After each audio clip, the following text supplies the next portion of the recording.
Thank you for being here for this talk about freeing up government data using open source. My name is Roberto. I come from Puerto Rico.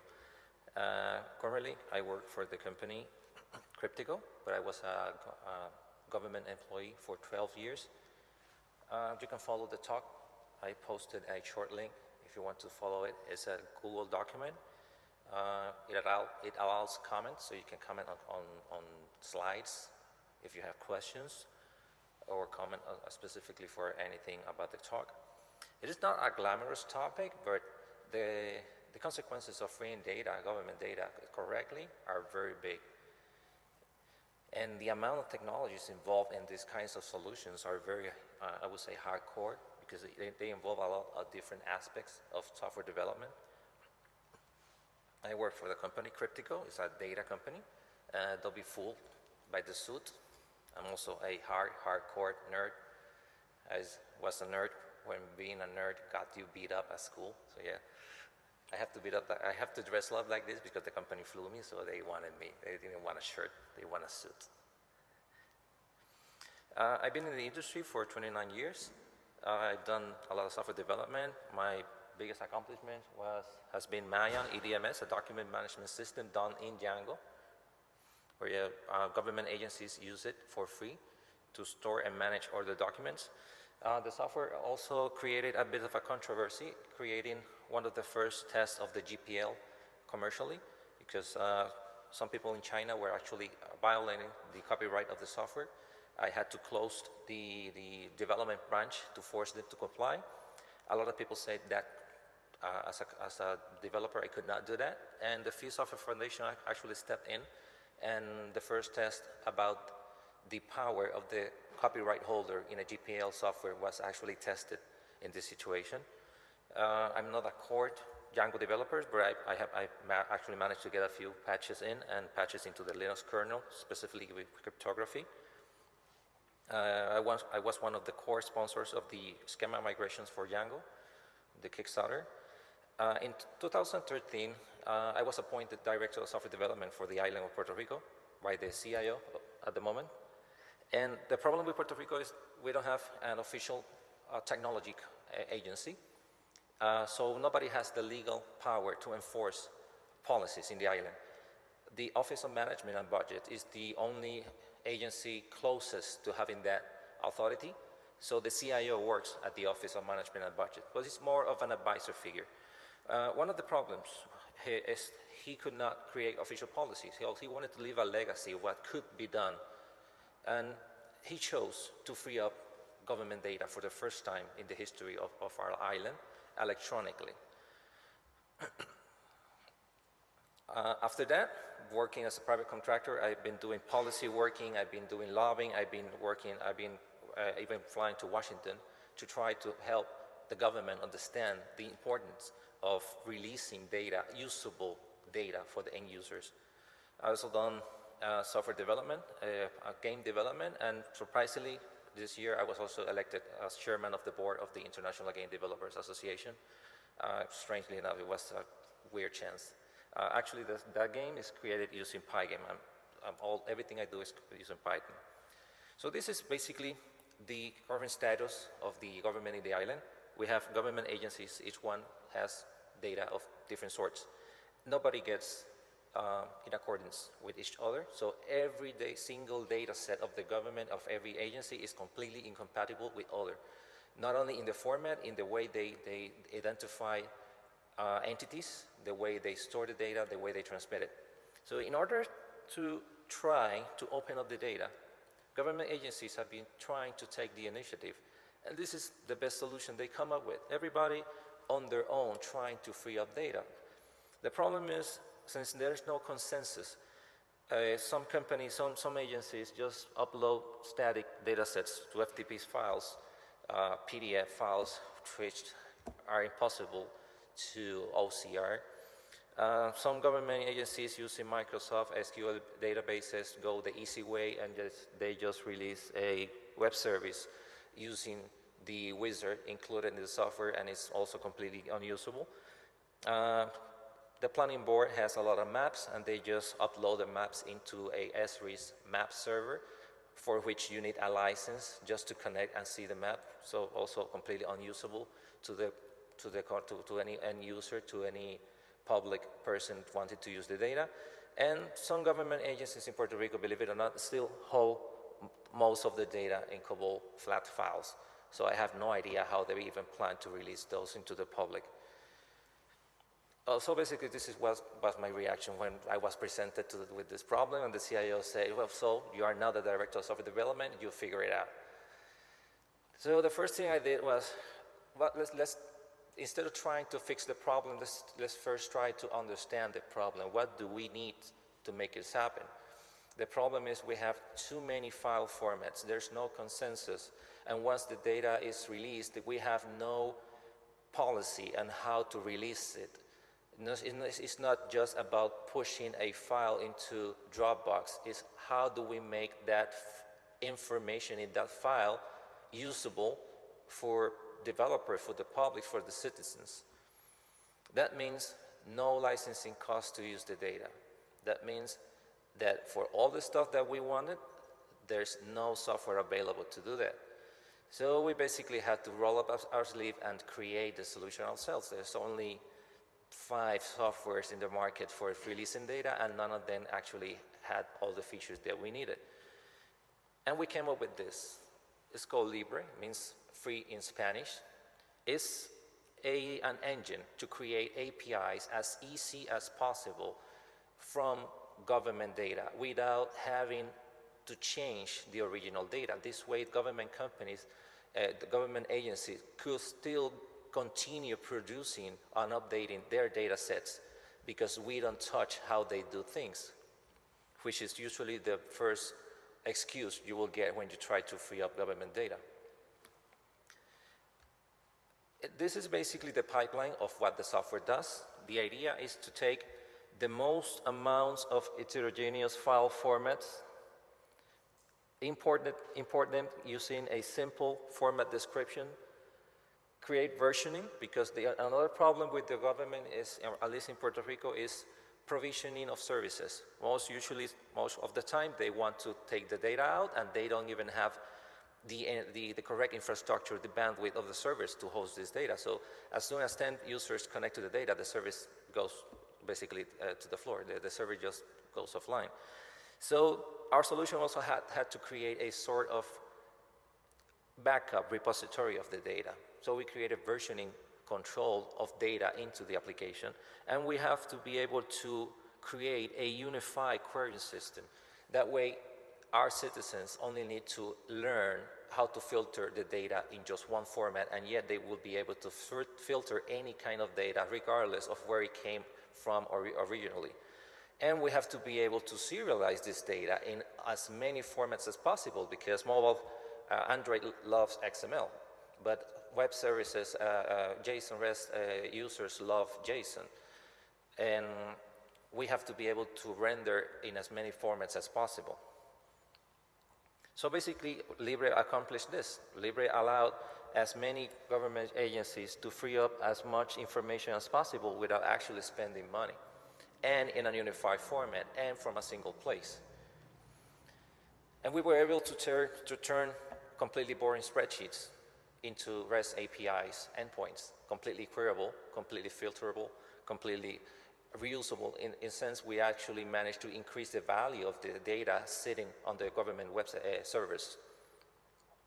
The other problem was geospatial technologies. It's a very controlled technology. In Puerto Rico right now, there is a Senate project that is actually looking to regulate the development of geospatial software and allow only specialized companies to do that. For developers or for the general citizens, it will be incredible bad news. Already the geospatial technologies are very controlled, very niche technologies. So the platform also have to be able to work with geospatial technologies and turn all shapefiles into leaflet, into GeoJSON formats that are much more friendly for web development.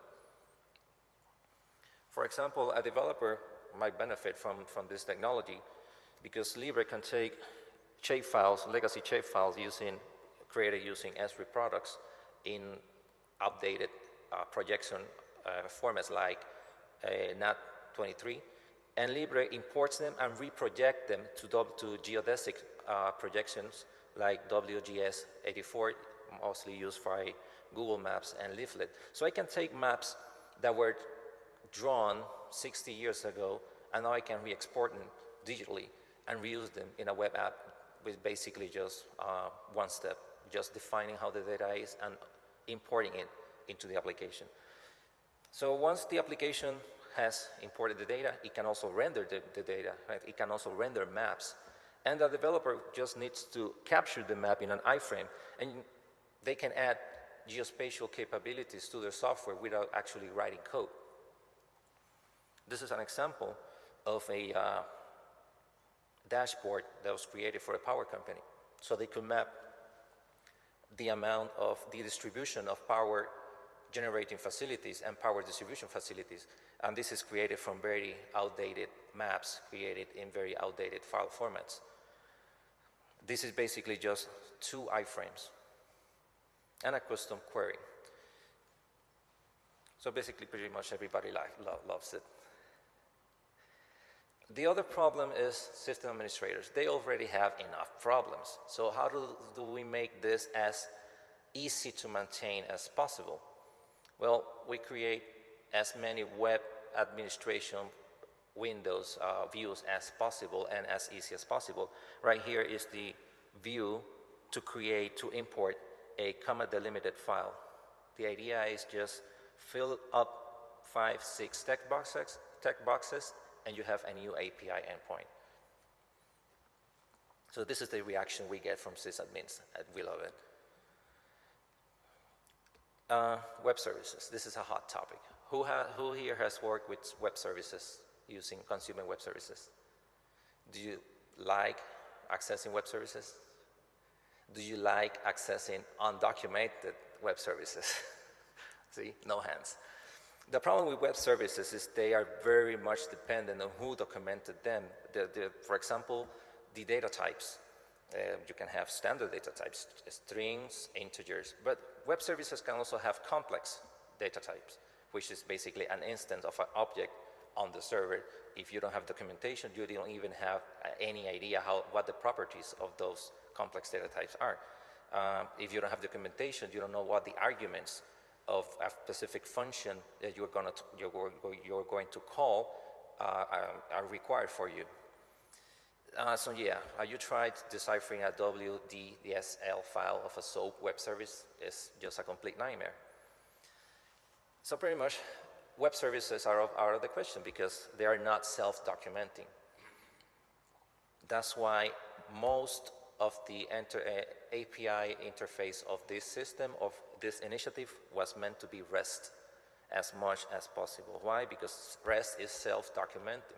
Even if you don't provide a documentation, a developer can look at this and see that this is a feature of a GeoJSON file and can pretty much identify what the coordinates of the polygon are. He can identify what the properties of the specific feature are just by looking at the data. It's just a collection of dictionaries of data. The application can also render data in XML, and XML is the basis for Android development. But most importantly, XML is also the stepping stone of NIEM. NIEM is the National Information Exchange that the federal government of the United States is using to unify data interchange in every government agency in the United States. I don't know if in Europe NIEM is also used, but it's basically a way to make incompatible data types compatible. And XML is a stepping stone to that. So important to XML was also a very big design decision. Django REST framework basically solves all of this. It allows you just to serialize the data and you can re-export it. So what we did is we use Django REST framework to present the data to the user and write specific renderers for any data type that are not included out of the box. The best thing about Django REST framework is that it includes a browseable API. So the users can play with the data before actually using. They can explore the data. So what about a unified query language? Well, most of the people say just use SQL. The problem is that SQL is not the solution for basically anything. It's meant to be used as a structured query language, a set of rules that say how you should ask a question and get an answer. But the least thing it is a standard. It's not a standard. It's a structured, but it's not standard. There are many ways. This is actually a real question I posted in Stack Overflow, and I got a huge amount of answers. All this are all the ways in SQL, depending on the database, that you have to learn how to do to limit the amount of results in a result set. So we know that SQL is out of the question because it's not standard. Everybody implements it as they want. So another part of the solution was we had to create our own query language that must work across the board no matter what the original file format of the data was. And we created a new query language for the web. This is the first REST query language. You can write queries in the URL. So basically the URL is the query. No need to install specialized client to access the data. This is an example of a LQL, as we call it, LQL query. I'm querying the data that has all the municipality polygons, and I'm telling it, give me only the municipalities in which the name contains GUA. And I get Aguas Buenas, Caguas, all that just from the URL. And I get the polygons. And because the engine knows that the polygons are mappable, are renderable, I can specify a render, and I said, give them in map_leaflet format. And I automatically get the map rendered. I can capture this and use it in a web app, in a mobile app, without having to have created a client for the map. This is an example of the plot. We are plotting here crime points. This comes directly from the database of the police department. They don't have to do anything. We just import the file, and it's queryable. I'm asking the software to give me all the type 4 crimes here. Properties underscore fkey delito, which means crime equals 4. So what's so powerful about this is that I can also, since this is a renderer, I can specify in a markup language. I can tell it if the crime is this, and all of this is done using the Django templating language. If the language is 1, use this icon. If the crime is this type of crime, use this other type of icon. And you can start to do geospatial crime analysis. You can see what's called clustering. You can see how crime behaves in certain areas. So we extended the library, the software, and we created subqueries. So you can use the result of a query as the input of another query. So in essence, you can use data that originally came from a spreadsheet to do a subquery in a geospatial data set. And we get stuff like this. This is the crime behavior of just one municipality. The polygon, the result set of crime covers the entire island. And yet, we are telling the engine, just filter those points by this regional polygon. The points, that are the crime points, do not have any property to specify where they're from, just X and Y. And yet, the engine can do something that's called geofencing. It can capture only the specific data points I want. All of this is just a URL, a very long URL, but you don't need any specialized software to create queries. And this is the same query split. It says, HTTP, the server, the data source crimes. Give me everything that falls within, and I create a new geometry that is actually a subquery of the polygons of municipalities in which the name must be Arecibo. And I just want the geometry, not the properties. And to paint the border, I tell the rendering engine, paint me a geometry that's the same as this, and format it and render it in a map. And this is what we get just with a very long URL. So it's a little bit complicated at first, so we also created a query builder where you can play with the data, and you can play with the aggregations, grouping, sorting. slicing. And with this engine, you can do very crazy stuff like this. You can take the same data set, the crime map, and you can tell it, give me all the crimes that have occurred in a 2-mile radius from where I'm standing. So you can automatically know from the same data set, you get a new value. You can know the amount, the crime rate of a specific area you are right now standing in, just from the same data. And this is the query. It's even more simple. Instead of using the result set of a polygon of a municipality's map, I just tell it, I create a new definition of a point where I'm standing with a buffer zone, measuring in arcs. Point 1 is basically like 6 miles. And I tell it, paint the circle, and this is what we get. But we can also do much more complex. We can also create polygons in real time as you are using the software. Here we wanted to know how the crime was behaving close to one of our main roads in the island, because there's a paradigm that says that near that road, main highway, there's a lot of crime. So we can actually, with this, we can actually start testing paradigms. Most of the decisions in the government are not based on empirical data. They are based on what they say, most people know this and that. No, most people are usually incorrect. You need quantifiable data before and after. That's how you measure the impact a decision to make had. So if I don't know the before, I only know the after, how I know my decision was either good or bad. So thanks to this, the police department in Puerto Rico actually started to change the patrolling behaviors. They knew which areas had more crime or what specific crime. So they could target, they could use their limited resources and retargeted them. And this is the query, for example. I'm creating a polygon in runtime, 1, 2, 3, and 4 points, and I'm telling him, give me all the crimes in this area. If I had the road, the polygon from the planning board that has all the roads in geospatial format, I could actually have used that. And this is basically how the engine works. It has a lot of stages.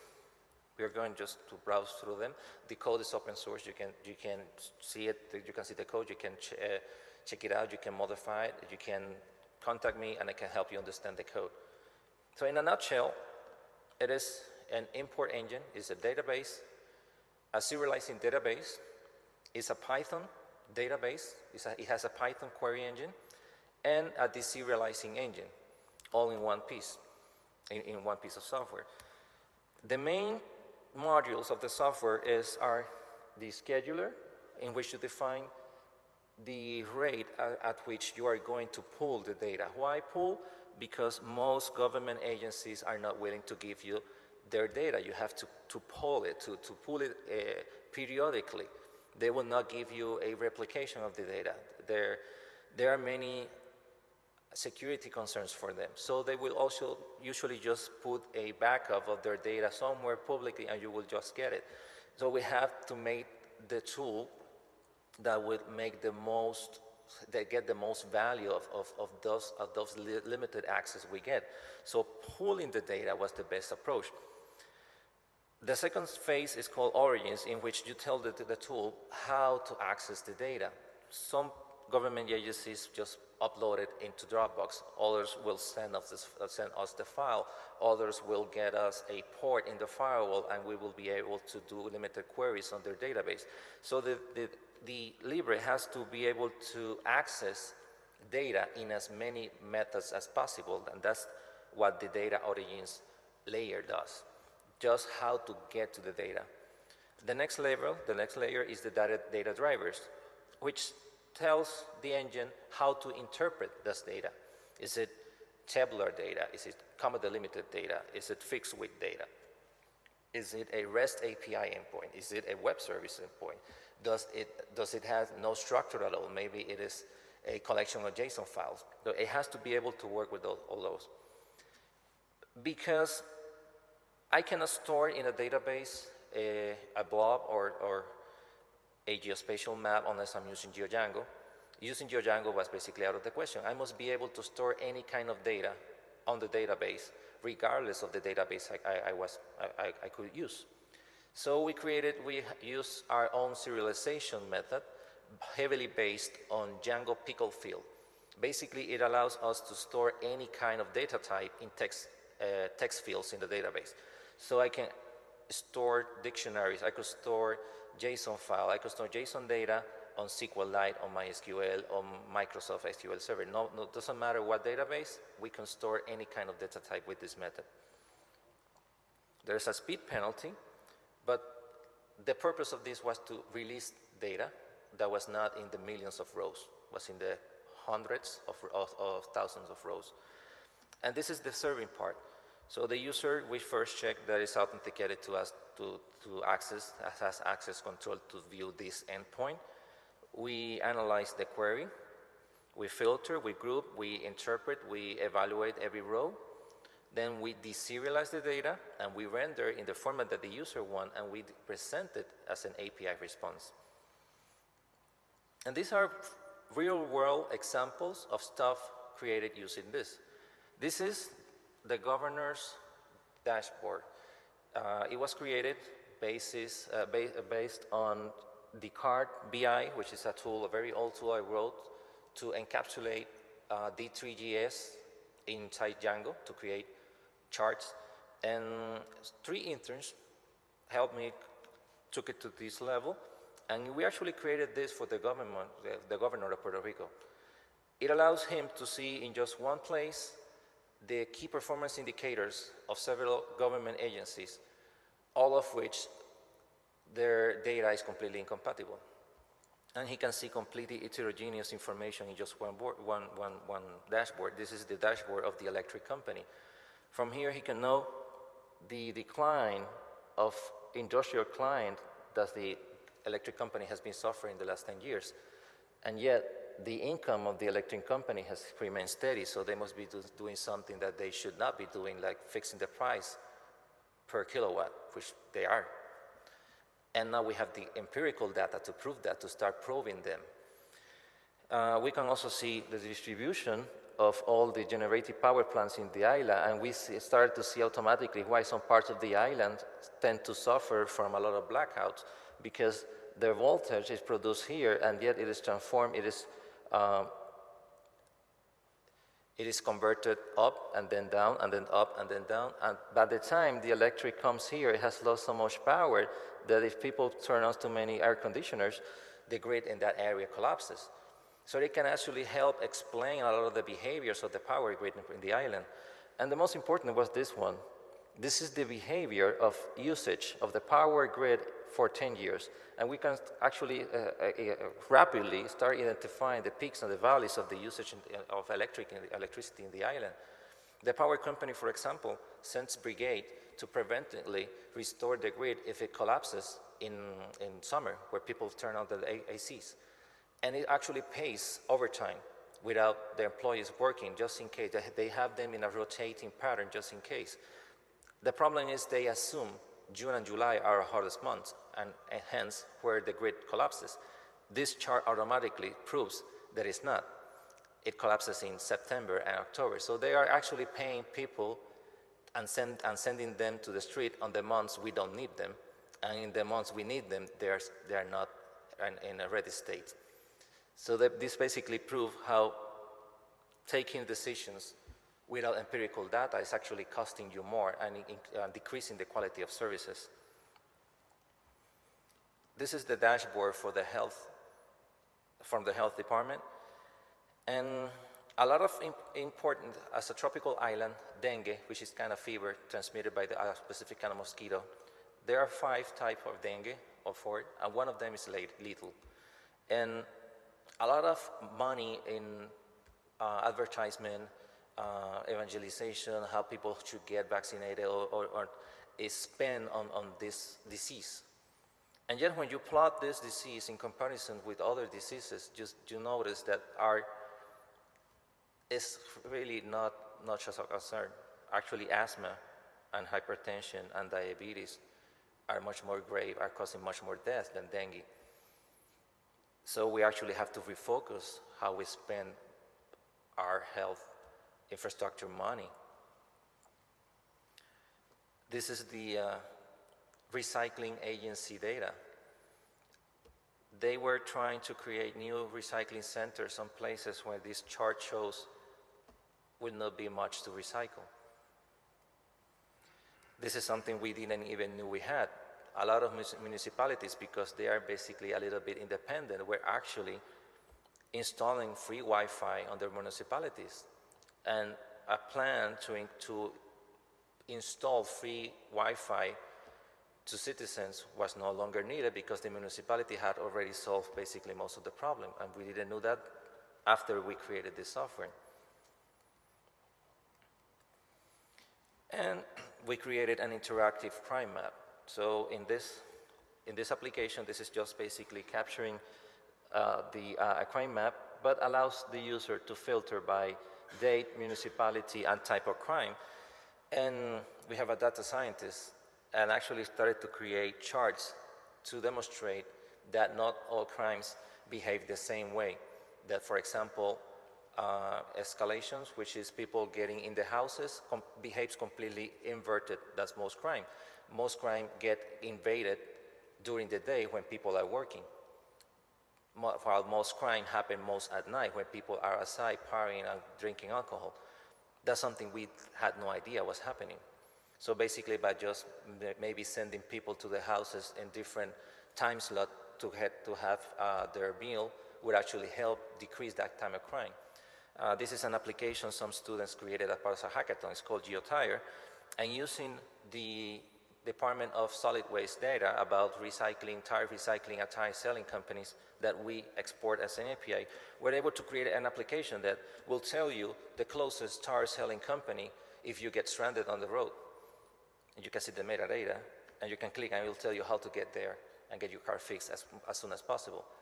All this just from a data set that even the same government agency that was recompiling it thought it was completely useless. And you can see how much value you can extract from this data once you put it out in a usable way.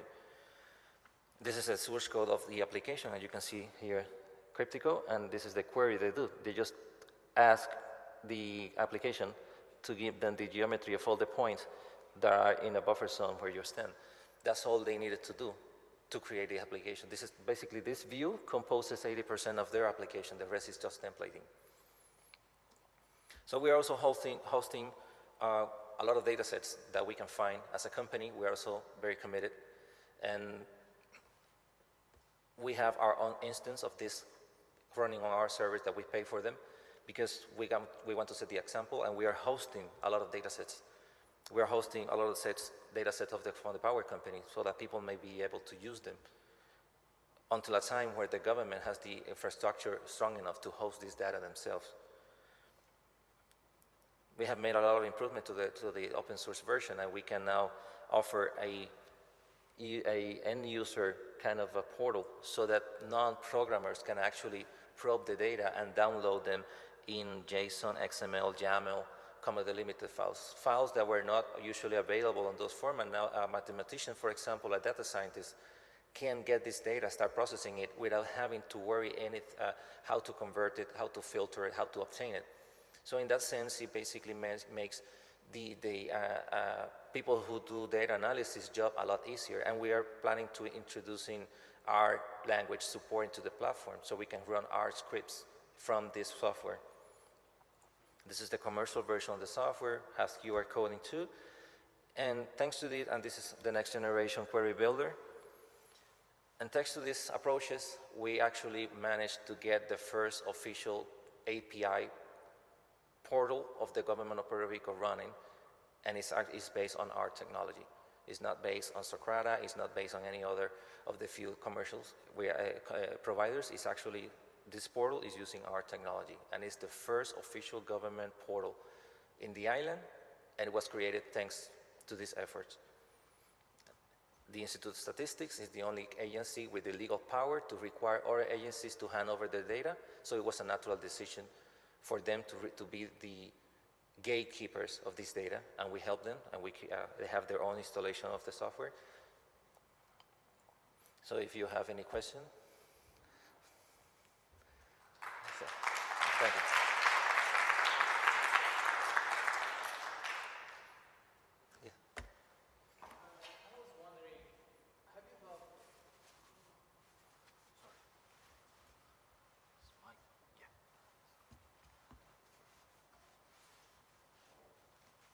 I was wondering, have you thought about extending the bounds of this application to other countries? It's open source. It's freely available. So basically, every country could use it, every government? Yes. What we do is we offer commercial support services, hosting services, and some custom extensions. But the core of the software is completely open source, and most of the things you saw there are done with the open source version. I have it running here.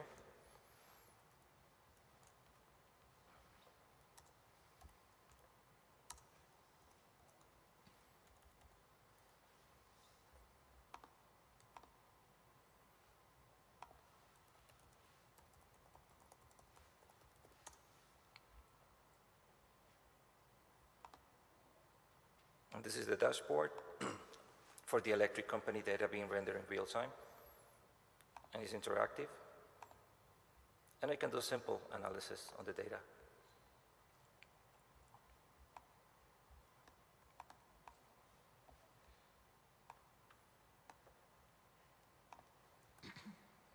Here's the data being generated, excuse me. And as you can see, it's LIBRE, is the open source version.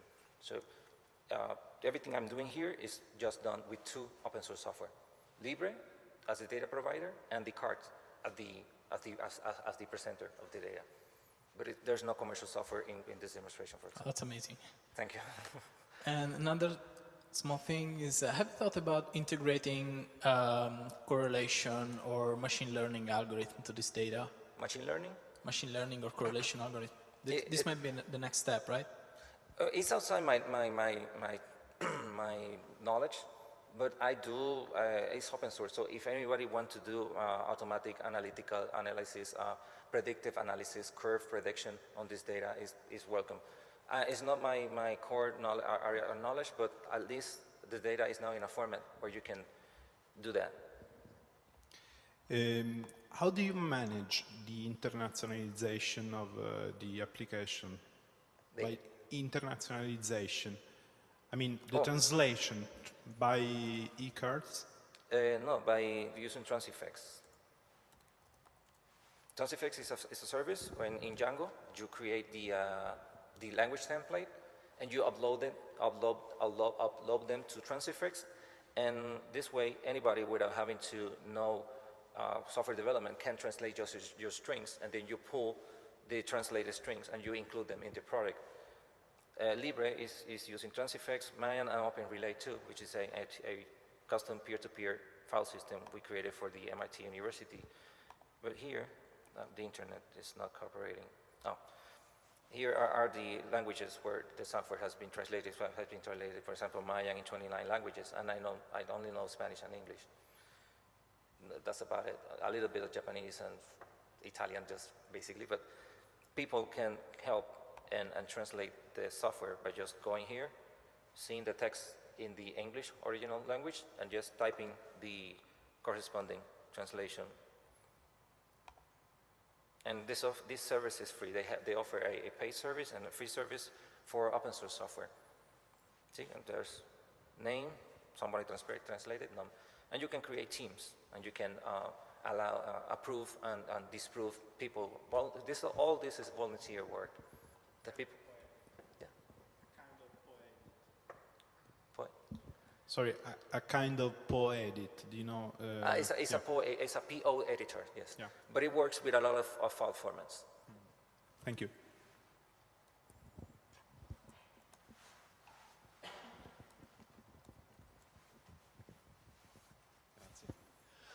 I'm trying to understand this LIQUEL language. So is this this is practically something you only use in the URL? Yes, it's a query that you construct, and the query is the URL. It's a query based, it's It's an URL-based query language. Oh, okay. So that way, you don't need any specialized client software, which is the main problem with SQL databases. That you need specialized, if you are developing in Java, for example, you need the Java client library to access a specific database. And then usually when you have this approach, I mean, other people have done similar things before. They're just putting SQL pieces into the URL, and this is usually then subject to SQL injection. Yes. So what's the state of this? Is this not a problem, a concern? No, but because this is to publicize data. It's not to create data from the URL. You only pull data from this engine. This is just to liberate data. It's not meant for users to input data into the system. Okay, so there's no security concern because there's never pushing. A user never accesses the post verb of HTTP. Yeah, okay. This is just get verb all the time. Okay, this is all the predicates to filter data. Yes. Hi. We talked about transifex before. I just wanted to quickly plug in that Django itself is translated using transifex. Oh, awesome. So that's pretty cool. And my question was, so you deal a lot with importing data from government agencies and things like that. I'm assuming that some of their data might be like not just in a strange format, but like it has been typed manually and it has a lot of like garbage in there. Do you have any like advice or technical solutions that help with cleaning the data? Yes. The data, the tool also has regular expression support. So for example, if I take a comma delimited file, when you define the fields, you can tell it, if you hit, this is a skip expression, so if you hit a positive on the expression that you write here, it's going to skip this line when importing the data. And you can also have import expression, which means it has to be a positive for this row to be imported for this field specifically. The import is very heavy. The way the architecture works is very similar to DNS, in which the bulk of the work is done on the import, so that the serving of the data is as lightweight as possible. Let's see if I can find the block diagram. There you go. It basically works in two phases. The import phase is very heavy, is very CPU consuming, but the idea is to get the data just serialized, and it's just a matter of querying and it's returning to the user just the rows of that match the query that he wants. So all the filtering, all the transformational issues are done just in import, so the user has no penalties or speed for those.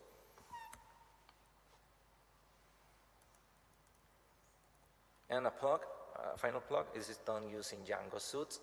If you develop on Django, you should totally use it. It will transform your admins with tabs, and it's much more usable. Yeah. There you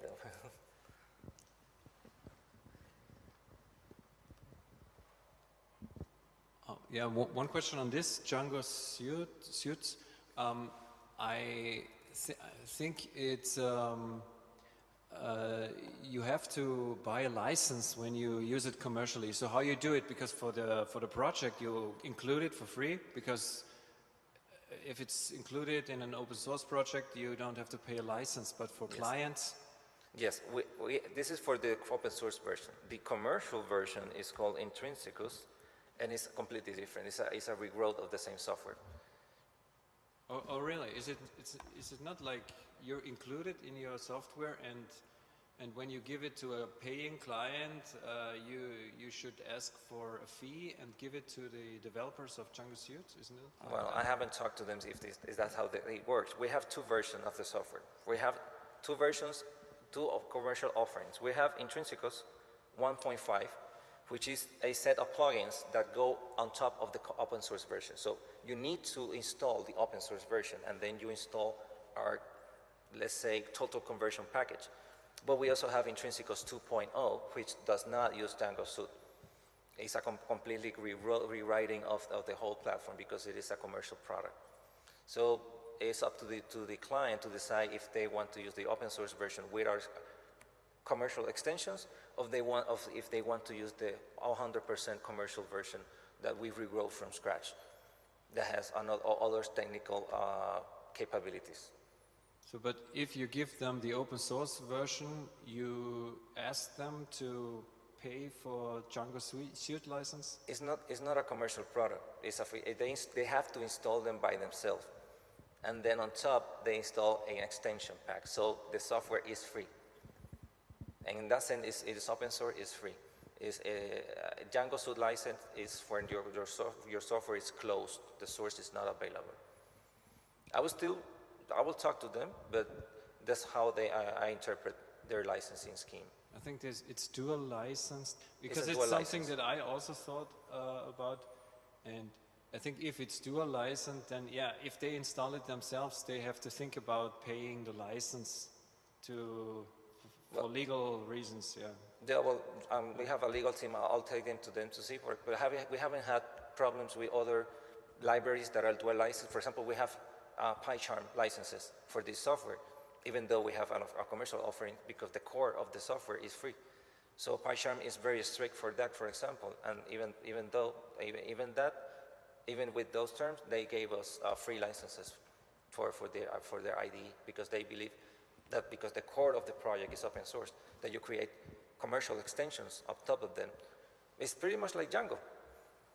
Django, the core is Django, the language, the platform is free, but people create commercial products on top of them.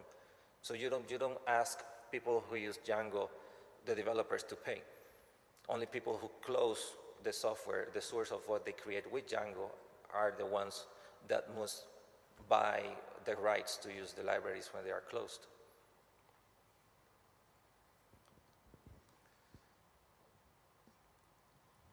Well, Any more questions? if you want to see the presentation, here's the URL. It's just an alias, and you can see and revise the complete presentation. There's no more questions. Thank you for your time. Thank you very much. Thank you.